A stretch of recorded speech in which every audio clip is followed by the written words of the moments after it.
Hello. Oh God, it's this camera now. I'm so confused. Usually it's the camera over here. Hello, welcome to Teddy Unscripted. Back with the Bitcoin show with Mike Macchia, which I am so excited about. And yes, we get to be on one camera this time because I moved the other camera to mystery location over here for the morning shows. But welcome. Before we get started, I do have one also really cool announcement is we have merch now for Teddy Unscripted. Boom. So you can buy, I think there's gaiters, there's different types of shirts, there's cups, there's shot glasses, which I already have two of, there's mugs, anything you want, and hopefully we're going to be getting more for Small Talk, for Slick Speaks, for Talking with Taylor. And I'm hoping that we can come up with a logo for this so we can have one for the Bitcoin show, which I'm very excited about. So you can check that out at brooklyncafe.itemorder.com. Just scroll past the Brooklyn Cafe stuff. Stop, take a look, because they have some really awesome stuff too. And you'll find Teddy Unscripted, which I'm really excited about. That was my big thing for the weekend. I was like, oh my God. I was at the gym running, like crying with my boyfriend next to me, looking at me like I'm a psychopath. It was wonderful. It was a wonderful start to the weekend. How are you doing? I'm doing great.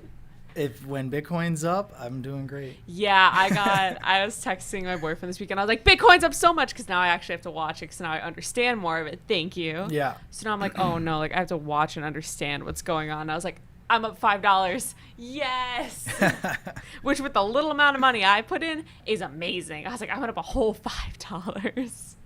So I was very excited about that. And we were just talking about the whole Dogecoin situation that went on. What a frenzy. Yeah.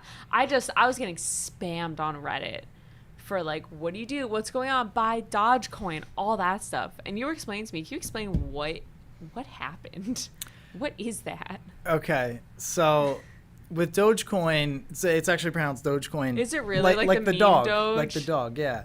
So, Dogecoin, I mean, it got started something like 8 or 9 years ago, and it started as a meme, and it kind of grew popularity, and it got this cultish,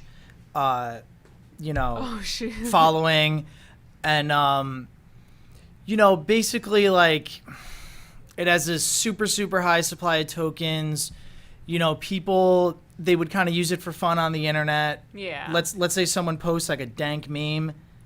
They would tip you like 10 Dogecoin. That's amazing. And it became this fun thing. And, and then Elon Musk, if you've been following him for a long time, you would really understand his humor.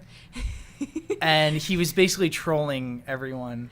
He has such a specific sense of humor that when I look at his tweets, and then he married Grimes, and he's a stoner. Their kid's name, and is up at 3 a.m. He just put out a tweet, and it was like Rafiki with his face on it, holding up some other person. I was like, oh my God. He goes, this is what it's come to. He was on Meme Review. I was like, this is insane. What happened? Let me zoom in. No, that's fine. You can.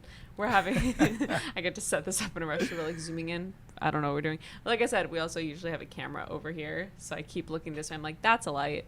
That's right there. But that's I didn't know that Elon Musk started it or that he was just like trolling everyone with it. Yeah, he just has a quirky sense of humor, and he's got some type of sense of humor. One time he put on his Twitter bio, he put CEO of Dogecoin. That was like 2 or 3 years ago. The price pumped astronomically. Then it goes back down. And I hate Elon Musk. I love him so much. He's awesome. Look, until I get a free Tesla. He's like a man of the people. He really is. I got trapped. I had always heard about SpaceX. And I was like, woo, fun, space, love it. I got trapped at Jeff Bezos's version. What's called like Exploration Space or something, blue space something. And we were driving around. I got trapped there, and all I could think of was like Elon Musk wouldn't trap me in his place. I literally got lost. It was pouring rain. We just like parked in a parking lot, and they gated us in. And I was like, Elon Musk wouldn't do this to me. Elon Musk would let me out. It was a horrifying experience. So what's going on? What's going on with Bitcoin? Because what is Elon Musk doing in Bitcoin now that all of a sudden I made $5? Yeah, that's a great question. So what's happening is a lot of other companies are starting to put their treasury reserve or their cash reserve into Bitcoin as a store of value. And it first started with this guy named Michael Saylor Michael Saylor is the CEO and founder of MicroStrategy. They're a major software enterprise company.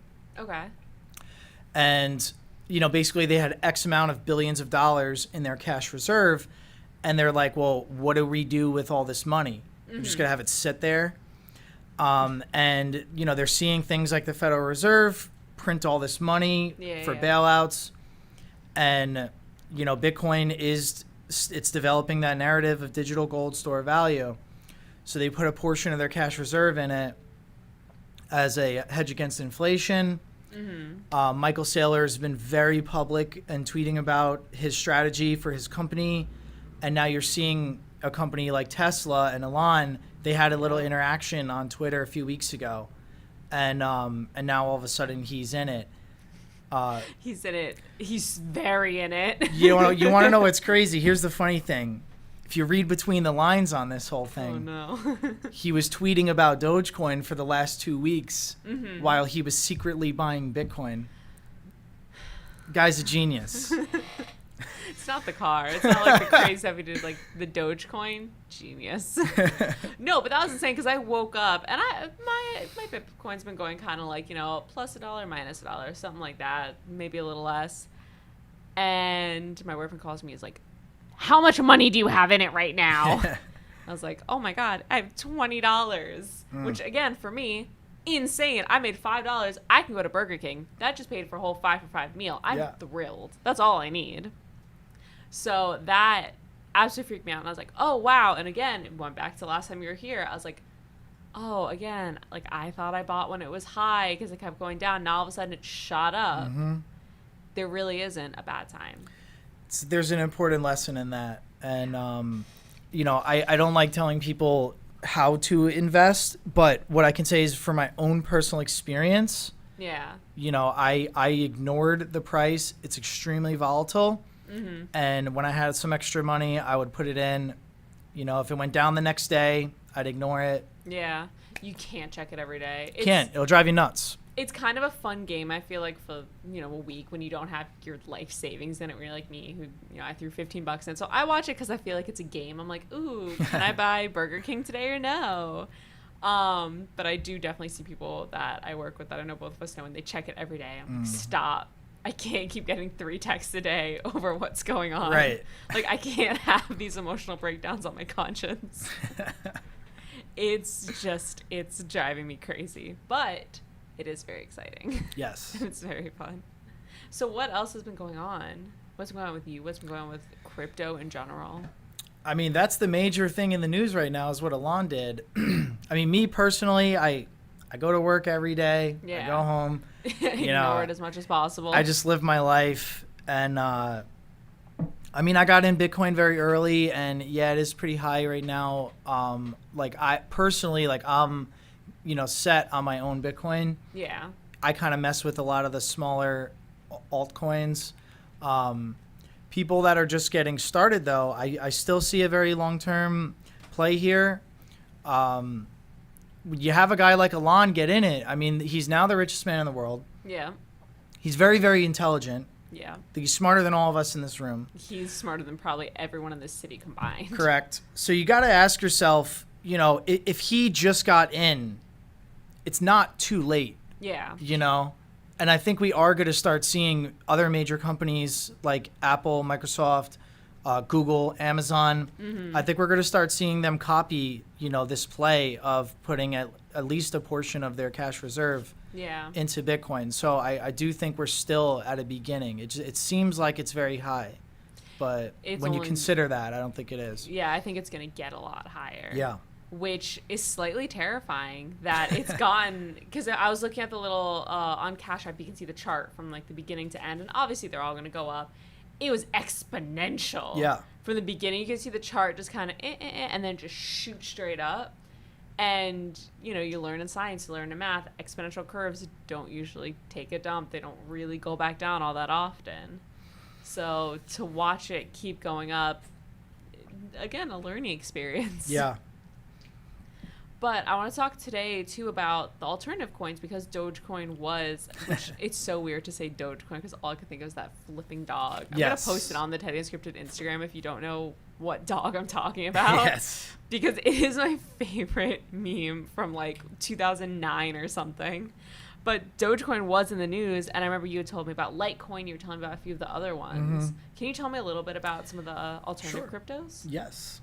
Yeah. So, by the way, too, Alon actually posted a hysterical meme of, the monkey from Lion King Yeah, the Rafiki. holding up Simba, I'm going to post that but he one, held too. it holding up the Doge. Oh, was it the Doge? It's hysterical. I was looking at it, and I was like, I can't even see what he's holding up, but I love that he posted the meme. And then Gene Simmons from Kiss tweeted about Doge, and he also tweeted about owning 7 figures of Bitcoin. Snoop Dogg tweeted about Doge, and everyone was calling him Snoop Doge. It's funny. It's better than Snoop Lion. Never you know, forget. the alternates, there's a very large room for growth in the alternates as well. A lot of them serve their own purpose, and like some of them are payments coins. Some of them are not payments coins. They're like they're technologies or platforms for building things on. So, for example, Litecoin is a payments coin. Yeah. The crypto community refers to it as digital silver. You got silver, you got gold, you got Litecoin, you got Bitcoin. Litecoin was purposefully coded by the founder, Charlie Lee, to have 4 times a higher supply than Bitcoin because he foresaw Bitcoin being such a high price one day and possibly a need for a digital silver, something that's better for the common average Joe. Yeah. So Litecoin's great. You basically can think of it like Bitcoin's little brother. Yeah. If you do think Bitcoin's too high of a price, Litecoin's great, to start out as well. Yeah. And that one, as Bitcoin goes up, I'm sure, It typically trends with Bitcoin, I was like, don't take advice from me. I'm here to learn from Mike. Please don't take advice If you from me. zoom out on a long-term chart, it basically has the same highs and lows. Because if it is a payment coin, that's awesome. Because we always joke about, like, pay me in Bitcoin. And as a strange side thought, I was online yesterday. And they have those candles that, like, you can find jewelry in it. You can find, like, money in it. They have ones where you can find Bitcoin in the candles. That's like, they give you a token, and you get you're promised at least $5 in Bitcoin, and you can get some type of, like, surprise where you can get different amounts of Bitcoin in the candle. That's interesting. It probably has, like, a QR code that is linked to That's a what they were personal saying, wallet yeah. with But something in it. You get like a little Bitcoin token. Oh, that's cool. With it, I guess you get a QR code or whatever login you need. But it's just a sad thing that I saw the other day. I was like, damn, that's smart. They're evolving the candles. You have to burn it for like 3 hours. Like, oh, $5 in Bitcoin. That's all I needed. I don't even want the candle to burn. I just want to set it on fire. Yeah. And get to the Break coin. the glass, melt it in a pot. That's all I need. And their candles are only like, or I think the Bitcoin ones are $45. So I don't really know the rate of exchange on that, but I feel like it's a decent deal for a big candle if you like them.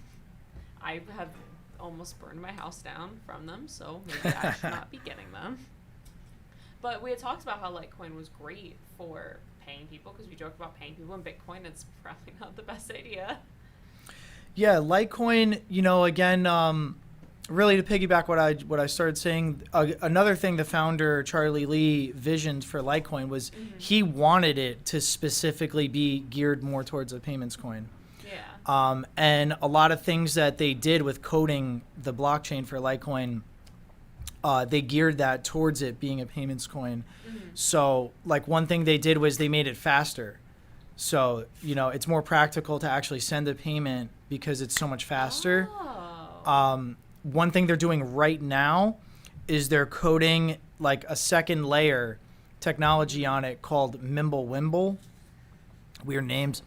But they're actually coding a privacy feature for it. They use the term fungibility.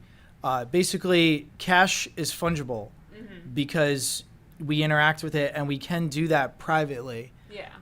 For a real currency to be considered a currency, it does need that feature. Not to say, it's using that feature like specifically for something, nefarious. Yeah. But it does need that feature. So they're coding a privacy option where you'll be able to send Litecoin public and you could choose to send Litecoin private. Mm-hmm. And I think that's a really big deal for payment adoption for it. No, I agree, because we had talked about how a lot of people thought that Bitcoin was anonymous, and Right. how it's not really as anonymous as you thought it was, as I thought it was. Right. And that is really big, because there's so many people who, you pay your gardener under the table, you pay your cleaning person under the table, where you don't have the recorded, amount of it, of, you're paying whoever. Mm-hmm. And it's cool to think of it not in a nefarious way, like you said, as most people It's think true. of it. One argument people will say against that, a very generic argument I always hear is, if you have nothing to hide, why do you need to do that? Because But- I don't need everyone in my business. Correct. And Edward Snowden talks about that too. Yeah. Free speech, privacy, it's just a right for every human, and people want to do things in privacy. Yeah. It's not like you don't have to be doing something wrong, but like, does someone need to know they just spent $50 at a Chinese takeout place Right. to eat it all for yourself? No, you didn't do anything wrong, but I don't really need the world to know it. Or that you shopped at a specific store and bought a specific thing, completely legally, completely fine, but maybe privacy? I hate that. That's a stupid argument. That makes me so mad. It is. It's stupid. Just, whatever. It's the same people who don't want to get out of the cars. Like, well, if you have nothing to hide, like, I still don't want someone going through my car. It's literally, in my opinion, the same as saying, you don't need free speech because you have nothing to say. Like, Yeah. or it's just a right that everyone should have, in my opinion. Yeah. We do it all the time with cash and different things as well. Yeah. You don't record every time you put $1 in the vending machine. You don't record every time that you, I don't know. Even if you pay a babysitter $20. Yeah. Or anything. Yeah. That's I've heard that argument so many times in other I guess environments, talking about, I used to take CCW classes, and if the government would ever get off their butts and look at my application, maybe I would actually get one. But that was the whole thing of, if someone asks you, like a cop asks you, can I look in your car? Do you say yes or no? Whether you have something Right. bad in there or not, do you need to say yes or no? And I'm not going to give advice, and I'm not going to answer that question, because that's not my place and I don't want to get sued. But you really have nothing that says... You just have certain you're rights forced to. that, Yeah. What are you going to do? And maybe you don't need everyone knowing about everything. Maybe you want to go to, like, the Dollhouse in Tampa just had a Super Bowl weekend that we talked about on our morning show, where it was like half off lap dances with all the girls wearing like underwear on their faces for masks. Not everyone needs to know that you want to tip strippers in Litecoin. Can you do that? Is it that easy? You could, yeah, if they had a Litecoin wallet.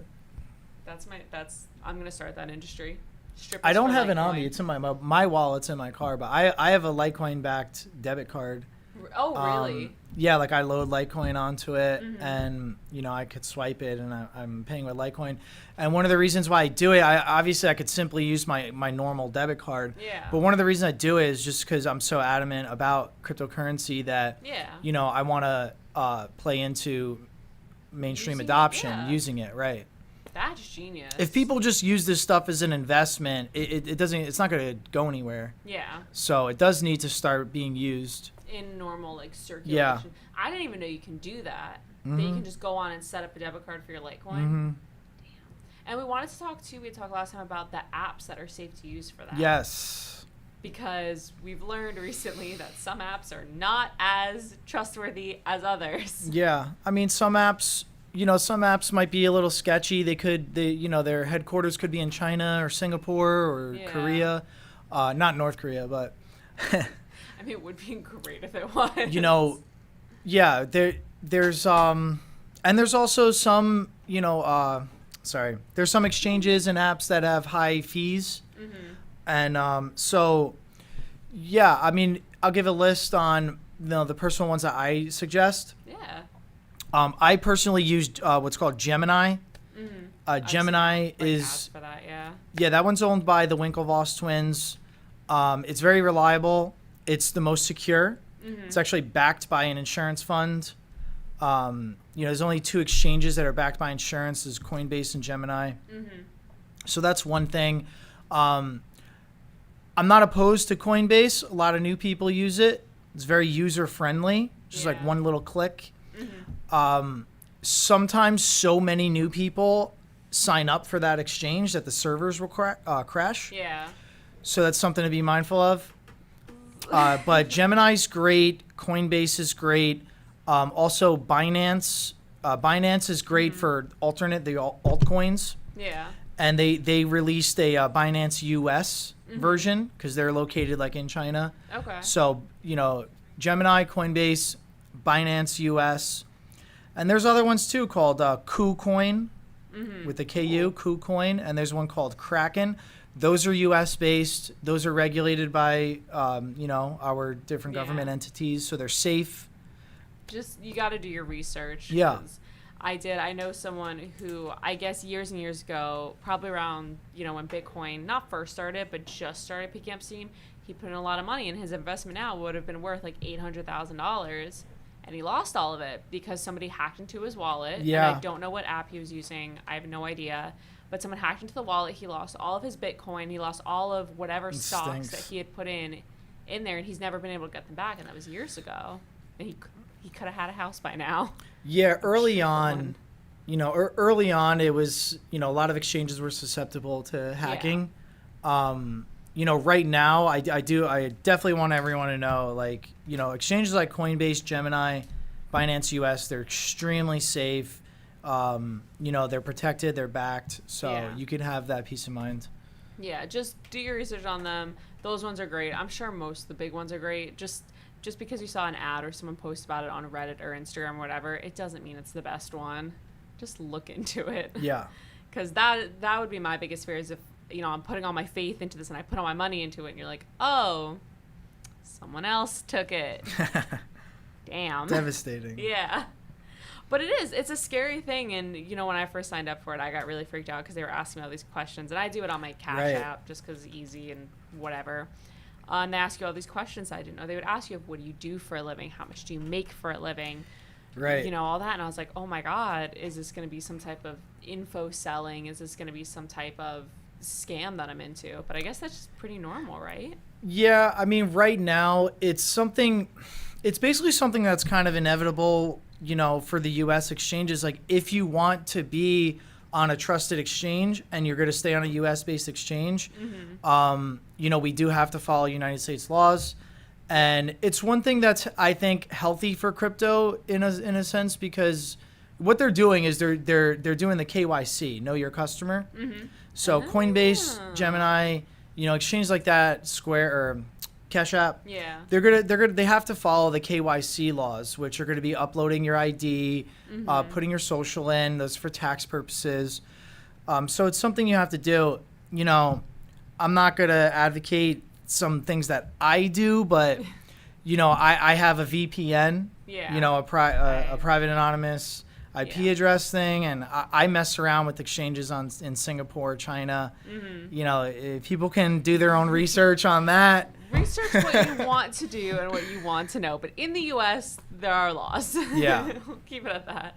By the way, NordVPN, if you want to sponsor me, that'd be really great because I give you a lot of money for all my devices each month. That'd be really nice. But we are starting to slow down on time. So I wanted to ask, because we talked about it last week, but for anyone who's listening this week who didn't hear last week or 2 weeks ago, whenever, what's your advice for beginners in cryptocurrency? Yeah, great question. My advice for beginners, 1, sign up on a trusted, reliable exchange like a Gemini or Coinbase, and just ignore the prices. Think long term. Don't get emotional. Don't get scared. Don't do These markets, they're extremely volatile. They're definitely scary, but ignore the short-term ups and downs and do what you feel comfortable with. If that's $50 or $100 a week, slowly scale in. You were talking about that earlier, and for some reason I never thought of that instead of having to put everything in at once. Correct. You can just do a little bit week by week. You know, It's genius. some people, people's lives are different. Some people, everyone has different jobs. Yeah. Some people are a little more disciplined with saving money, whatever. Mm-hmm. I'm sensitive to all that, and I'll cater and give advice to all different people. Mm-hmm. Some people have an extra $5,000 in their bank account. They can, buy a lump Yeah. sum. But, once upon a time, I didn't even do what I did as a career right now. I was personally doing $50 and $100 every 2 weeks. Mm-hmm. And when people would ask me to go to Starbucks, I would say no. And I would take that little extra money, I'd put it in over the course of 9 months. It's going to add up to $2,000-$3,000. Market's Yeah. going to run $5,000. And So now you're a Bitcoin master. yeah, Which it's so funny. I just want to let you know, everyone here does know you by that. that's great. Because I get asked almost every day, like, when's Bitcoin Master coming back? No, but like, Teddy, when's the Bitcoin Master coming? I'm like, he's coming on Tuesday. Yes. Be here Tuesday, promise. I had to beg my boyfriend for your number again, too, because I switched phones. Oh. And I lost your number, and for 3 days, I was like, my Michael, I was like, Michael, give me Maki's number. Michael, I need his number. I need him for Tuesday. Where's his number? And I finally stole his phone and got it from him. I was like, thank you. But thank you so much for coming on. Yes, and my pleasure. I want to talk about your Twitter some too, about what your Twitter handle is, what you talk about on there, because it is hugely helpful. Yeah, my Twitter handle is at Mikey_Mock, M-A-C-H, Mikey_Mock. It comes up as Hodl be thy name. Oh, we still have to you still have to explain that. Explain to me. Hodl. Yeah. Please. Basically, back in the day, Bitcoin crashed from about $1,000 down to 200. Same how a few years ago it went from 20,000 to 3. Yeah. Well, back then that was pretty scary stuff. What happened is somebody typed on Reddit. Someone God put, bless Reddit. "Hold your Bitcoin, don't sell." They misspelled it, and it turned out to spell hodl, and it became a meme, and now it is like the cultish, I love it is like the principle on what us Bitcoiners live off of is hodl your Bitcoin. If it goes down, don't panic, buy more and hold. I love the fact that this is Reddit. If you don't know what Reddit is, because I know some people in the demographics don't. Reddit is everything. There's no way to explain great. it. And it's a place where you spell one word wrong and it's a meme and it now is within the Bitcoin cult. Yeah. I love that. Thank you so much. You're welcome. Yeah, it's my pleasure. And I'm so excited to have you back. Hopefully, like I said, we're trying to do this every other week so that we can have a real established Bitcoin show of it until eventually I can get you to do your own Bitcoin show. I can't wait. Which is my full goal because I think It's that'd my be goal too. so It's my incredible. passion. That'd be awesome. But until then, I get to ride off your cloud a little bit. So thank you guys so much for watching. Thanks, guys. Be sure to check out Mike on Twitter. Be sure to check out the Teddy Unscripted merch. You can also find us on Spotify, anywhere you can listen to podcasts. This will be uploaded onto YouTube, Facebook, anywhere. And I hope to see you guys in next week. And I hope to see you, not next week, the week after next week, for the next Bitcoin show. Thank you guys so much.